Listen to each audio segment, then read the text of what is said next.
ओ मोना, उठो ना।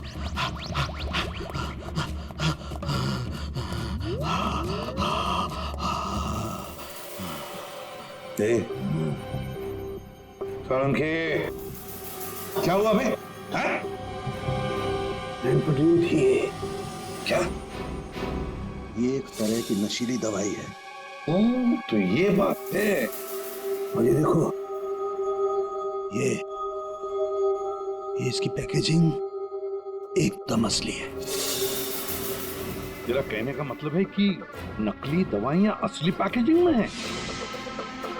और हाँ, याद आया, तुम पूछ रहे थे ना विनोद उस गोली से क्यों नहीं मरा जो उसके सीने में थी। हाँ, मैंने पता कर लिया बॉस, वो उससे क्यों नहीं मरा। ये देखो, दरअसल विनोद एक सिक्योरिटी गार्ड था। जिस टाइम वो सिक्योरिटी गार्ड था 6 साल पहले वहां पर एक रॉबरी हुई। रॉबरी में इसे गोली लगी। डॉक्टर ने ऑपरेशन किया लेकिन गोली अंदर ही रहने दी। गोली निकालता तो विनोद की जान को खतरा था।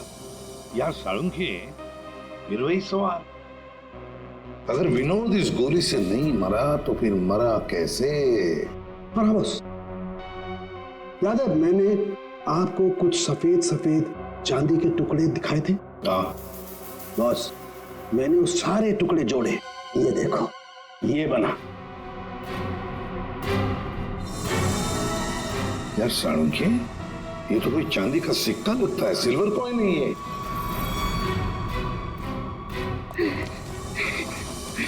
बच गया। फैक्ट्री का मालिक सर यहाँ पे आने के लिए राजी नहीं था। अपने तरीके से समझाया तो मान गया बेचारा। देखिए सर, ये गलत है। मेरा हाथ नहीं हिल रहा, गर्दन नहीं मुड़ रही। ये कोई तरीका नहीं है समझाने का। अब ना समझ को दया इसी तरह से समझाता है, समझे? अब बताओ क्या चल रहा है तुम्हारी फैक्ट्री में? बताओ जल्दी। सर, मैं अपने फैक्ट्री में नकली मेडिसिन बनाता था और उसे मार्केट में बेचता था।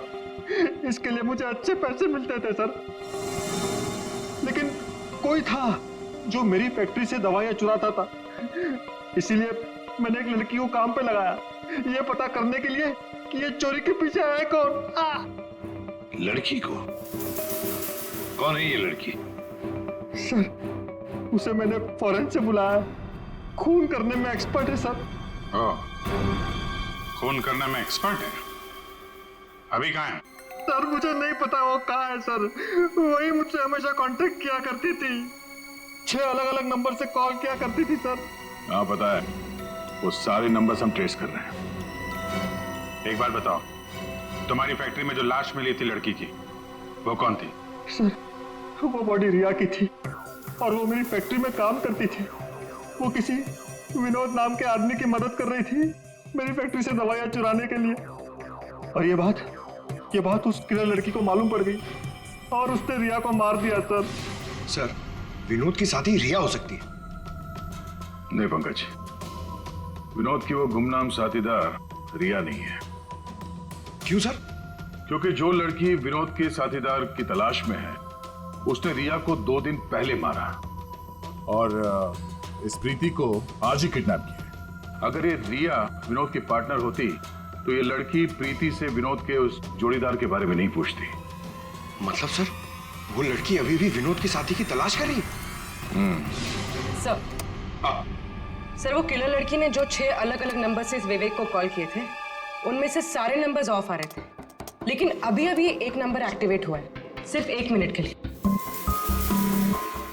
तो फिर जरूर इस लड़की ने किसी के साथ बात करने के लिए ये नंबर ऑन किया है। 1 मिनट तो काफी है हमारे लिए ट्रेस करने के लिए। लग जाओ काम पे पूर्वी।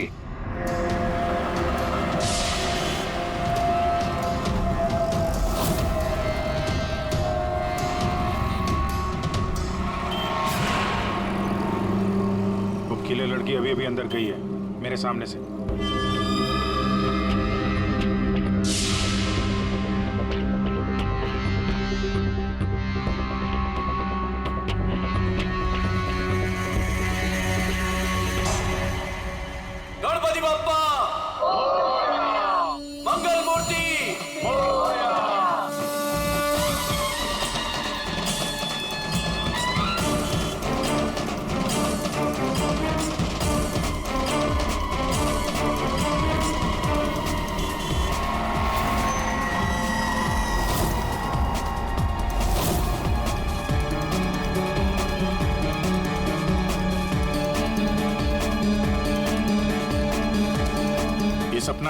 अभी अभी अंदर गई है।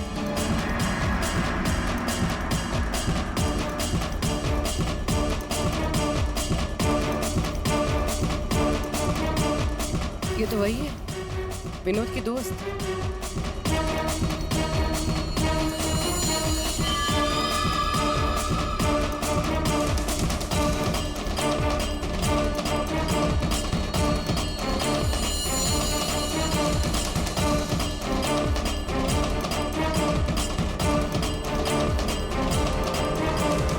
इसमें मैं सारा माल लाई हूँ। मैं खरीदने से पहले चेक करती हूँ।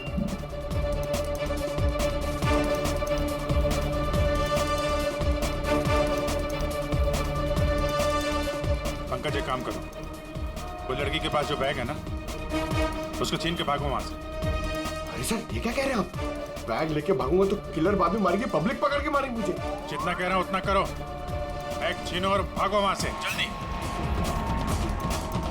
मुझे पैसे दो ताकि मैं यहाँ से जा सकूं।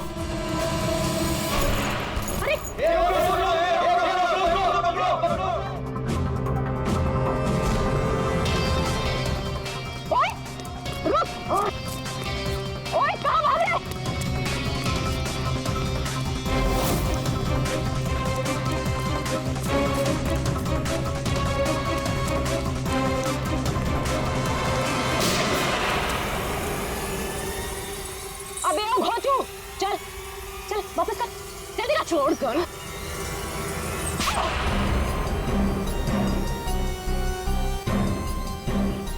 तुमने पैसों के लालच में अपने दोस्त की बलि दे दी, खून कर दिया उसका। ठीक गलत है। मैं और विनोद तो साथ में काम किया करते थे।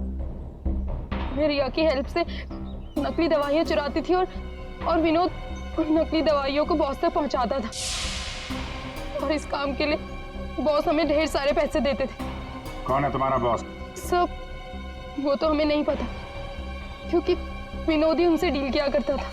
प्लान बहुत अच्छा था, विनोद को रास्ते से हटाकर नकली दवाइयों का धंधा खुद चलाना। मेरा विनोद की मौत से कोई लेना देना नहीं। हाँ सच है कि उसकी हत्या के बाद मैं थोड़ा डर जरूर गई थी, और इसीलिए जितना भी माल मेरे पास बचा था सबको बेचकर मैं ये शहर छोड़ना चाहती थी, और इसीलिए मैं यहाँ पर आई थी।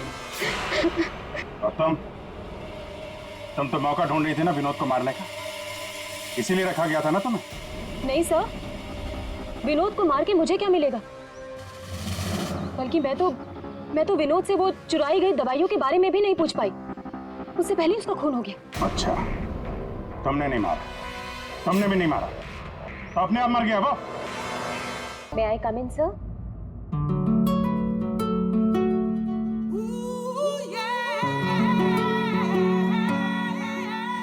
Yes, come in.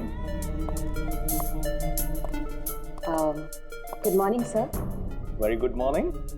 आप सर आपने मुझे इंटरव्यू के लिए बुलाया था। अरे हाँ, याद आया।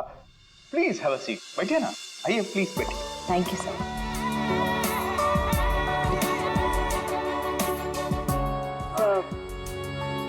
This is my CV. इसकी कोई जरूरत नहीं है, मैं देखकर ही जान जाता हूँ कि कौन मेरे कितने काम का है। यू आर परफेक्ट, डन हो तुम मेरे लिए। सर लेकिन आपने तो कुछ देखा ही नहीं। मैंने कहा ना, इसकी कोई जरूरत नहीं है। क्या है, बहुतों की लाइफ बनाई है मैंने, अब तुम देखते जाओ, मैं तुम्हारी भी लाइफ बना दूंगा। मेरे हाथ में गन है, जरा सा भी हिलने की या चिल्लाने की कोशिश की ना तो ट्रिगर कब जाए। क्या चाहते हो तुम? हाँ? कल तुम किसी से मिले थे जो तुम्हें कुछ बेचना चाहता था। कौन है वो? मेरे पास उसका नंबर है। नंबर दो।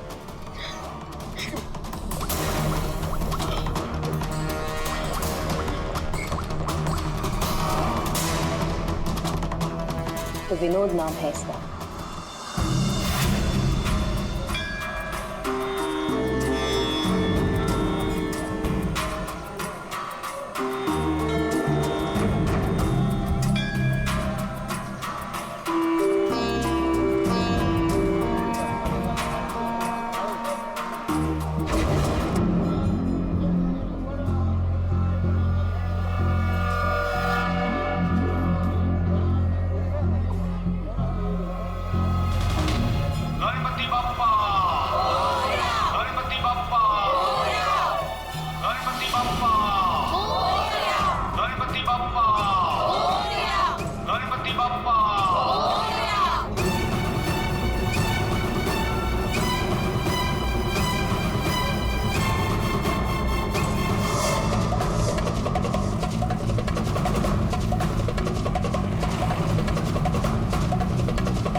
हमें विनोद को ढूंढना ही होगा।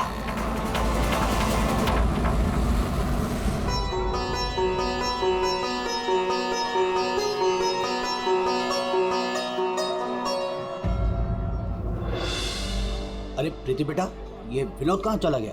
तुम्हें कुछ बोल के गया है क्या? नहीं बाबा। अजीब लड़का है, गणपति के दर्शन करवाने खुद लेकर आया जिद करके और खुद ही गायब हो गया। अब बाबा आप शांत हो जाइए। जाओ देखो उसे। मैं अभी जाके देखती हूँ। हाँ जाओ।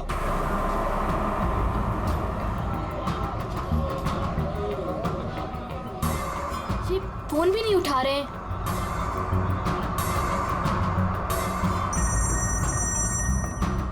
बाबा। हेलो प्रीति, अरे बेटा कहाँ हो तुम? हाँ मैं घर तक आई हूँ विनोद भैया को लेने, बस 2 मिनट में उन्हें लेकर आ रही हूँ।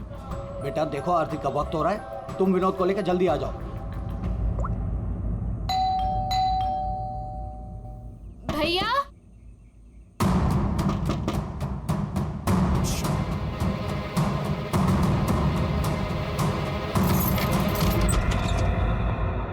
भैया। भैया।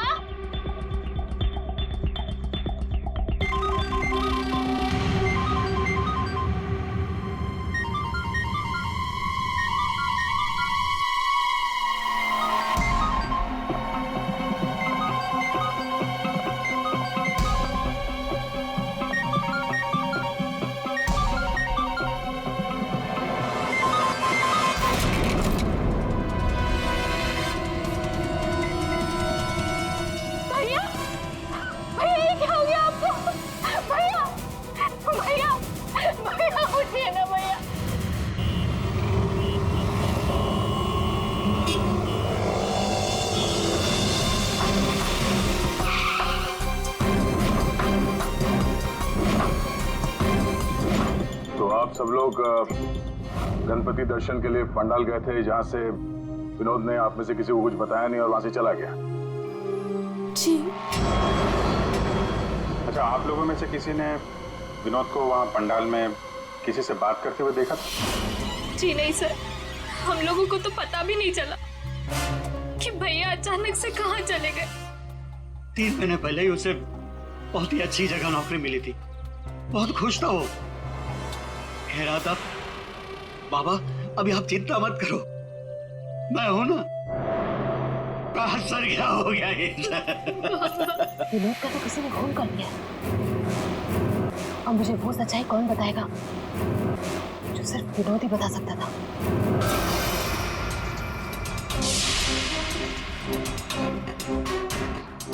सर सीने में घाव का निशान, देखकर लगता है कि गोली लगी, लेकिन अजीब बात यह है कि गोली शरीर से बाहर निकली नहीं, शायद अंदर ही रह गई। तो प्रीति के यहाँ आने से पहले कोई तो था जिसने विनोद पे गोली चलाई और यहाँ से भाग गया। हम अगर अंदर आए कैसे? ये दरवाजा तो प्रीति ने खोला था, कोई फोर्स एंट्री का निशान भी नहीं है। उन्हीं अंदर आया कैसे? 10 मिनट। विनोद जब घर आया और प्रीति ने दरवाजा खोल के जब इसकी लाश देखी, इसके बीच में सिर्फ 10 मिनट का फर्क है और इतना ही टाइम खोनी के पास भी था। अभिजीत, कहीं ऐसा तो नहीं कि उस खूनी ने विनोद के ऊपर हमला किया यहाँ घर के बाद और विनोद की मौत हुई घर के अंदर जाने के बाद? नहीं सर, जब विनोद आया था तो मैंने उसे देखा था, वो बिल्कुल ठीक था और उसे चोट भी नहीं लगी थी। तो आखिरी बार विनोद को आपने देखा था? शायद। आप कौन है? अब ये इनकी पड़ोसन है। और आप कौन है? मैं सपना, प्रीति और विनोद की दोस्त। सर,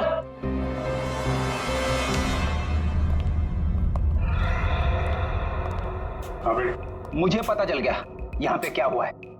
क्या हुआ है? विनोद ने इस कमरे में अपने आप को गोली मार ली। अरे सर, यही तो हुआ होगा। आपने तो केस सॉल्व कर दिया। मतलब किलर और विक्टिम एक ही है। Sir, you are a genius. Thank you.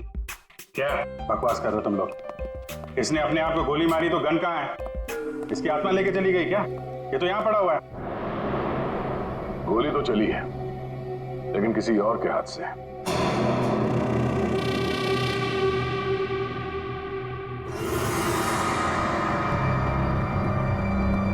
इसकी उंगली तो चली हुई है। आसपास देखते हैं।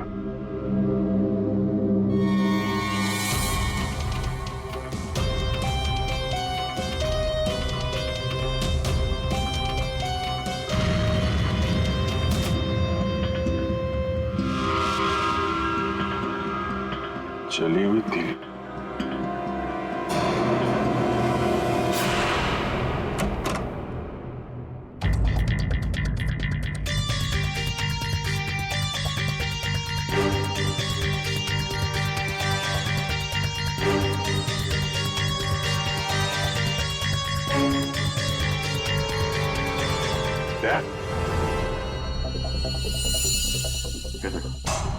कागज जलाए गए हैं।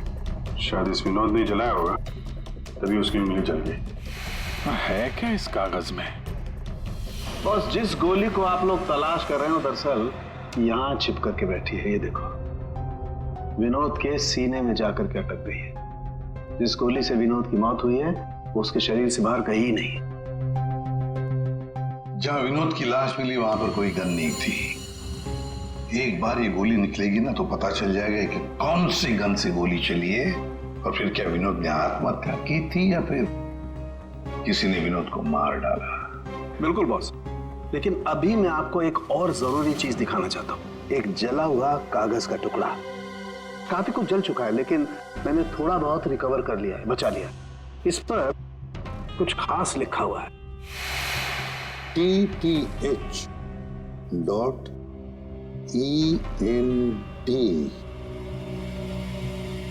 क्या हो सकता है सर ये? TTH.ENT एंटरटेनमेंट या फिर एंटरप्राइजेस? ये तो कोई कंपनी है जरूर, लेकिन एक बात समझ में नहीं आ रही है कि ऐसे क्या था खास इस कागज के टुकड़े पर जो विनोद इसे जलाकर मिटाना चाहता था।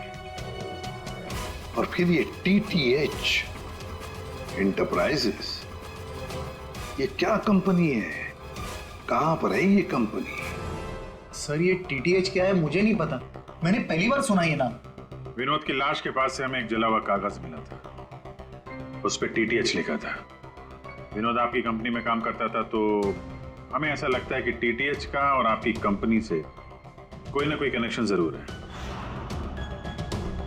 विनोद का खून हो गया, उसके बारे में कुछ पता है आपको? देखिए सर, मैं सर एक सेकंड सर, मैं बताता हूँ आपको। सर, सुभाष सर तो एक नेक दिल इंसान है। ये शायद आपको वो बात नहीं बता पाएंगे। वो बात? कौन सी बात? यही कि सुभाष सर ने विनोद को यहाँ काम पर रखा, लेकिन उसने इसके बदले में अरुण। सर प्लीज मुझे कहने दीजिए। सर, विनोद यहाँ पिछले 1 महीने से काम पर नहीं आया। लेकिन विनोद के पिता ने हमसे कहा कि वो हर रोज उसे ऑफिस के बाहर छोड़ के जाते थे। हाँ सर, लेकिन वो अंदर नहीं आता था, और उसके ना आने की वजह से सर आपको पता है सुभाष सर का कितने का नुकसान हुआ है। विनोद को लेकर तुम्हारे अंदर काफी गुस्सा है, हाँ? तुम हो कौन और ये तुम्हारे चेहरे पे क्या हुआ? सर मैं अरुण, मैं यहाँ पे काम करता हूँ। सर एक दिन मैंने विनोद को ऑफिस के बाहर पकड़ लिया था, जब उसके पिताजी उसे ऑफिस के बाहर छोड़कर जा रहे थे। सर मैंने उसे बहुत सुनाया, यहाँ तक कि उसको ऑफिस ना आने के लिए भी मैंने उसको बहुत कुछ कहा सर, लेकिन उसने मुझसे लड़ाई कर ली, और ये उसी की वजह से हुआ है। ये आपको विनोद ने कुछ बताया था कि किस नई कंपनी में काम करने जा रहा है वो? सर मैंने विनोद से पूछा, लेकिन उसने मुझे कुछ नहीं बताया। अब इससे ज्यादा आप विनोद के बारे में मुझसे कुछ भी पूछेंगे तो मेरा जवाब ना ही होगा। तो इस विनोद ने पिछले महीने TTH कंपनी में ही काम किया होगा। पंकज, उसके पिछले महीने की कॉल डिटेल्स निकालो, उसकी लोकेशन चेक करो, पता चल जाएगा कहाँ जाता था वहाँ। ये वही जगह है जहाँ विनोद इस महीने लगातार आ रहा था। इसके फोन की लोकेशन भी यही बता रही है। ये लो, वॉच पे तो दिन में ही सो रहा है, ड्यूटी का खाक करता होगा ये। उठ। अबे उठ। कौन हो भाई? ये TTH एंटरप्राइजेस के बारे में कुछ पता है? नहीं मालूम। अगर मालूम भी है तो आपको क्यों बताऊं? अजीब गुंडा कर दिया।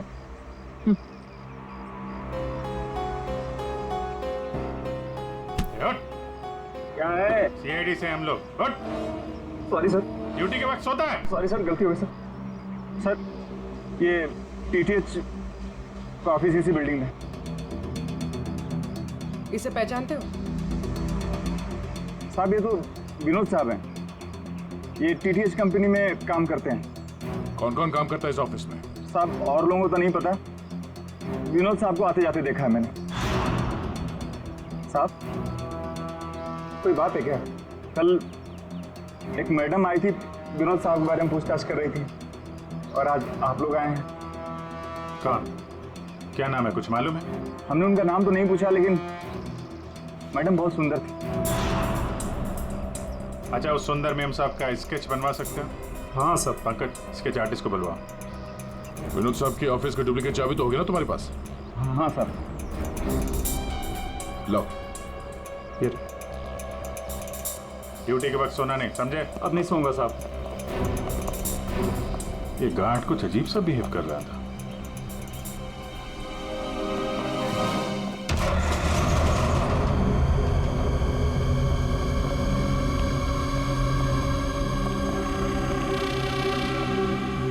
ये ब्लूम, सारे बॉक्स में ब्लूम ब्लूम लिखा हुआ है।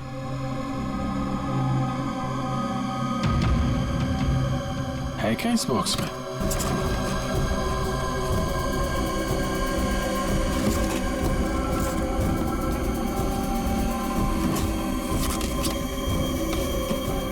खाली बॉक्स यहाँ पे।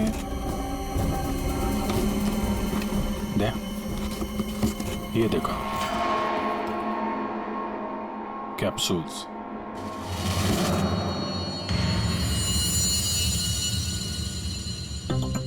कहीं ये विनोद मेडिसिन वगैरह तो नहीं सप्लाई करता था? ये भी खाली है। खाली?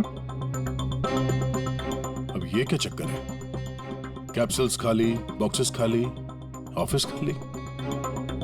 तो ये विनोद यहाँ करने क्या आता था? सर ये देखिए, ये लेटर हेड है। टीटीएच? ये तो ठीक वैसा ही लेटर हेड है जैसे विनोद ने अपने घर में जलाया था। लगता है उसने उस पर कुछ लिखा होगा, उसके बाद जला दिया। क्या चल रहा है यहाँ पे?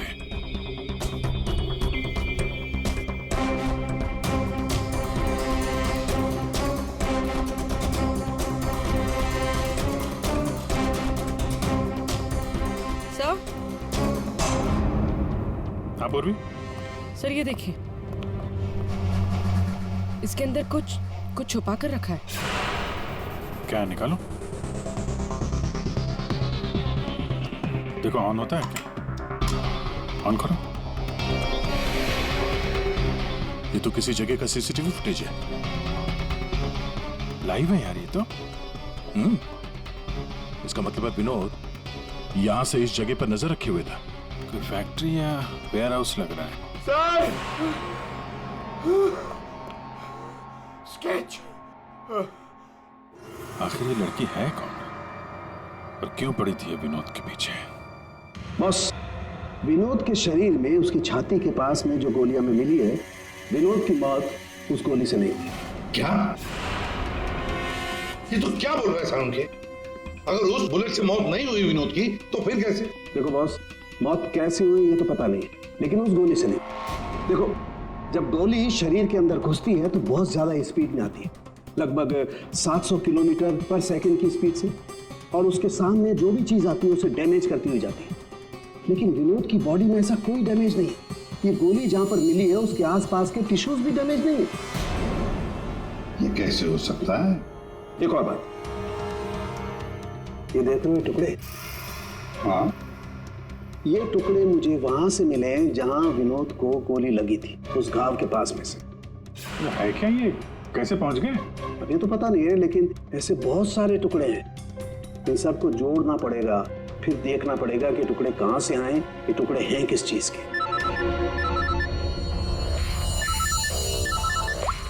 हेलो, क्या? सर मेरी बच्ची मेरी बेटी सर।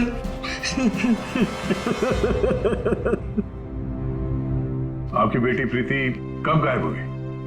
आज शौक सभा रखी थी, उसके बाद पता नहीं प्रीति कहाँ चली गई। तो आपने उसका फोन नहीं ट्राई किया था, लेकिन उसका फोन स्विच ऑफ आ रहा है।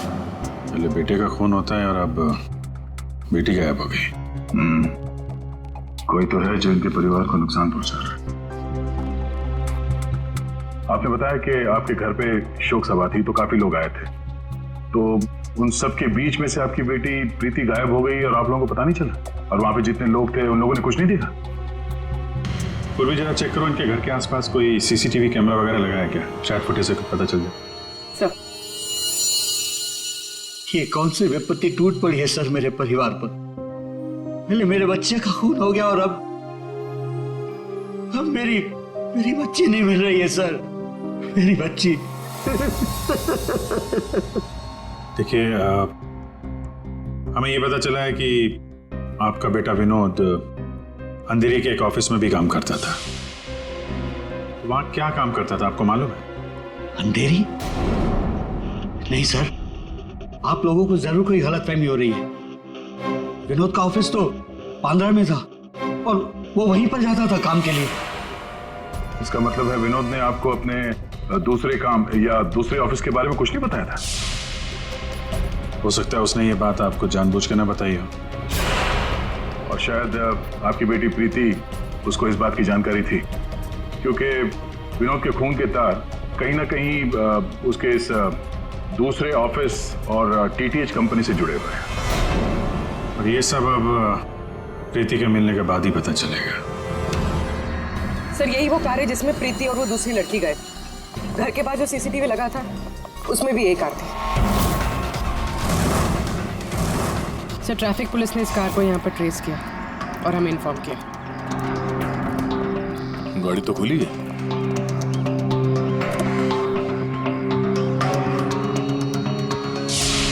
ओह नो, डैशबोर्ड पे खून है।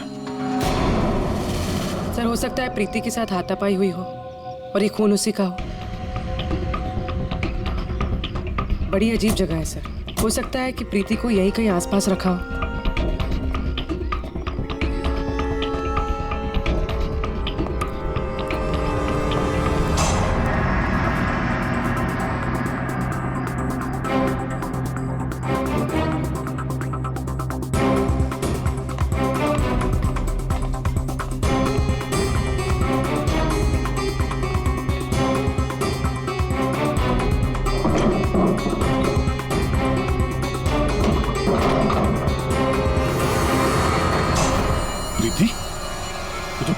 प्रीति? प्रीति? यहाँ तो कोई भी नहीं। प्रीति? प्रीति? प्रीति?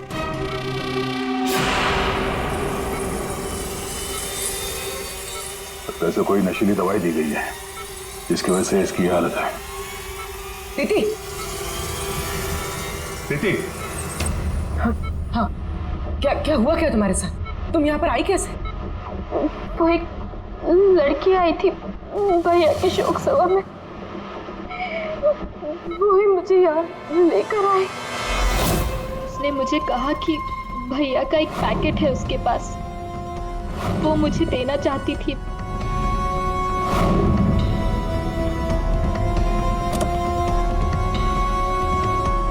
वो पीछे रखा है। आकर जरा वो स्केच दिखाना इसको। ये लड़की थी वो? हाँ, ये वही लड़की है। मेरे तुम्हारे हाथों ने काम करना बंद कर दिया है और फिर धीरे धीरे तुम्हारा ये सारा शरीर पैरालाइज्ड हो जाएगा। तुम्हारी जान बच सकती है, लेकिन उसके लिए तुम्हें मुझे ये बताना होगा कि विनोद का पार्टनर कौन था। मैं भैया को फोन पर बात करते हुए सुना था। ये विनोद का साथी कौन है? कहीं इस पूरे साजिश में विनोद का ये साथी भी शामिल तो नहीं? अब वो औरत विनोद के पार्टनर को क्यों ढूंढ रही थी? तुमने बताया कि विनोद ने किसी फैक्ट्री के बाहर उसके साथी को मिलने के लिए बुलाया था। तो कहीं ये वही जगह तो नहीं जो हमने सीसीटीवी फुटेज में देखा था उस विनोद के लैपटॉप में? तो विनोद उस आदमी से फोन पे बात कर रहा था, तो तुमने कुछ सुना था? कुछ याद आता है? कोई नाम, कोई जगह का नाम? हाँ, गोरेगांव का नाम लिया था। गोरेगांव। पंकज, सीसीटीवी फुटेज में जो जगह देखी थी हमने, वो गोरेगांव में हो सकता है। ढूंढो। फैक्ट्री, ये लड़की और अब विनोद का साथी, केस तो उलझता ही जा रहा है। एक बार उस जगह के बारे में पता चल जाए, अपने आप सुलझ जाएगी। पूर्वी, इसको हॉस्पिटल ले जाओ। सर, ये केस तो काफी टेढ़ा है। एक के बाद एक नए चेहरे सामने आ रहे हैं। असली खूनी कौन है, इसका तो पता ही नहीं चल रहा। पहले इस विनोद का खून कर दिया जाता है, वो भी एक बंद घर के अंदर। ना कोई गवाह, ना कोई सबूत। इस विनोद के बारे में पता करते हैं तो यह पता चलता है कि वो एक नहीं, दो नौकरियां करता है और इसके घर वालों को उसके बारे में कुछ नहीं पता। और ये अपने दूसरे ऑफिस से किसी फैक्ट्री पर नजर रख रहा था। और सर, ये लोग? ये सारे लोग इस पूरी साजिश का हिस्सा हो सकते हैं, पर असली खूनी अभी भी हमारी पहुंच से बाहर है। और ये वॉचमैन उसी बिल्डिंग में विनोद ने पिछले 1 महीने से ऑफिस ले रखा था और इसे कुछ नहीं पता। विनोद ने पैसे देकर मुंह बंद कर दिया था इसका। और सर, ये अरुण, इसकी तो किसी छोटी सी बात को लेकर विनोद से हाथापाई भी हुई थी। बात मारपीट तक पहुंच गई थी। और ये सुभाष, विनोद की पहली कंपनी का मालिक। 1 महीने से विनोद ऑफिस नहीं जा रहा था, पर इसे कोई फर्क नहीं पड़ता। और अब ये गुमशुदा पार्टनर जिसे ये लड़की ढूंढ रही है, जिसे किसी ने नहीं देखा। और विनोद के इस दूसरे ऑफिस के बारे में ये गुमशुदा साथी किसी को कुछ पता होगा। और ये भी हो सकता है कि ये गुमशुदा पार्टनर विनोद का असली खूनी हो। अभी हमारे एक सवाल का जवाब नहीं मिला है। विनोद का खून किया क्यों गया होगा? मुझे लगता है अपने सारे सवालों का जवाब उस फैक्ट्री में है जिस पर विनोद सीसीटीवी कैमरे से नजर रखे हुए था।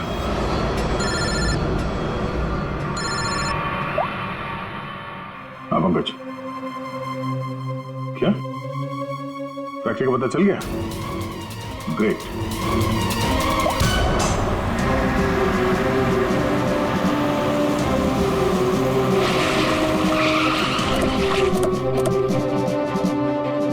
सर, ये फैक्ट्री कई दिनों से बंद पड़ी है सर।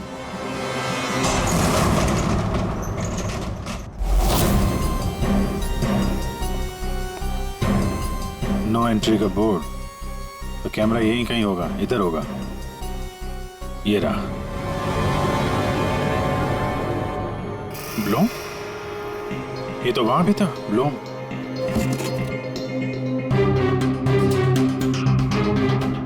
सर, ये तो वही कैप्सूल्स है जो हमें विनोद के ऑफिस में दिखे थे।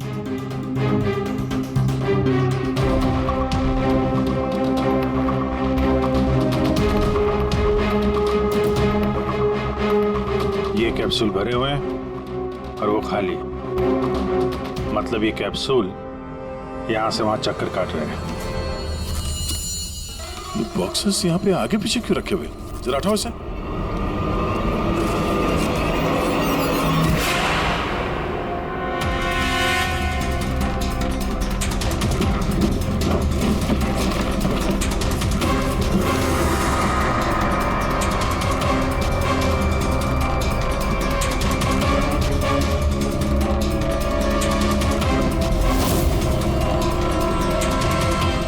कौन हो सकती है लड़की?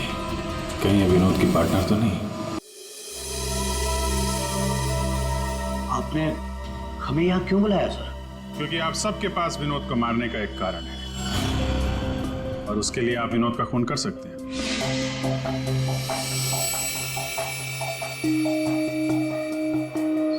ये आप लोग क्या कह रहे हैं? विनोद मेरा बेटा था। लालच, ईर्ष्या, जलन, बदला, गुस्सा,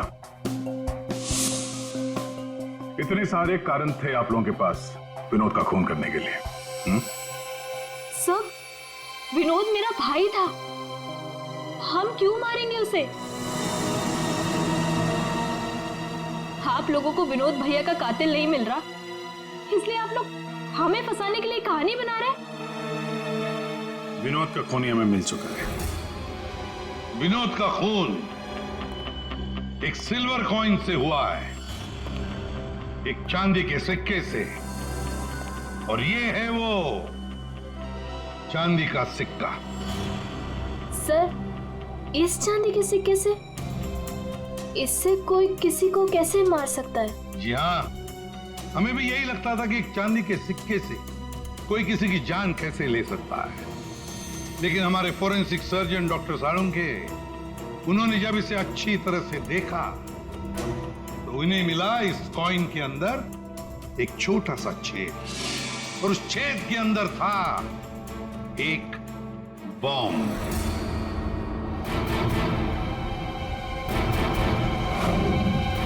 और इस बॉम्ब को एक सर्किट से जोड़ दिया गया था, और जब विनोद को ये कॉइन मिला तो उसने अपनी शर्ट के ऊपर वाली जेब में रख लिया था। कुछ देर बाद विनोद का मोबाइल फोन बजा। जैसे विनोद ने अपना फोन उठाया, यहां पे रखा हुआ ये बॉम्ब फट गया। मतलब साफ है, जिस किसी ने भी ये सिल्वर कॉइन विनोद को दिया था, खूनी वही है।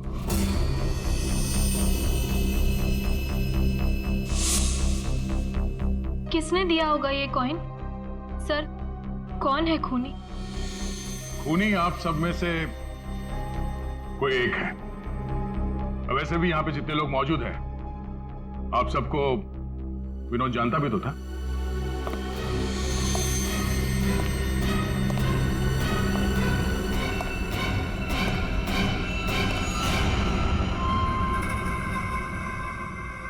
क्या बात है सर, आपने मुझे बुलाया? अरे सुभाष जी, आइए आइए आइए, आपका ही वेट कर रहे थे हम लोग। क्या केस जरा उलझ गया है, आपकी थोड़ी मदद चाहिए थी। हमारे पास कुछ है जो शायद हमें लगता है कि आपका है, और ये है वो चीज। आप पहचानते हैं इसे?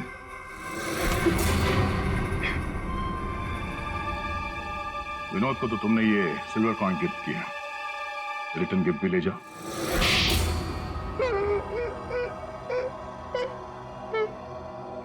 मुझे पता चला कि विवेक अपनी फैक्ट्री में नकली दवाइयां बनाकर बहुत पैसे बना रहा था, तो मैंने सोचा क्यों ना विवेक की फैक्ट्री से नकली दवाइयां चुरा कर मैं भी पैसे बनाऊं। इसके लिए मुझे एक आदमी की जरूरत थी जो उसकी फैक्ट्री से ये दवाइयां चुरा सके। विनोद ये काम कर सकता था, लेकिन विनोद मुझे धोखा देने की सोच रहा था। मुझे पता चल गया था कि उसने किसी और के साथ डील कर ली थी, इसीलिए मुझे उसे रास्ते से हटाना पड़ा। और इस बात का अंदाजा विवेक को था, इसीलिए उसने इस सोनाली को हायर किया। जो बम तुमने विनोद को लगाया था, उसमें अमोनियम नाइट्रेट नाम का केमिकल था, और हमें पता है ये केमिकल तुम बनाते और बेचते हो। तुम्ही ने तो लिस्ट दी थी, याद है? नकली दवाइयां बाजार में लाकर लाखों लोगों की जिंदगी के साथ खिलवाड़ किया है तुम लोगों ने। ऐसे जुर्म के लिए सिर्फ एक ही सजा है, फांसी।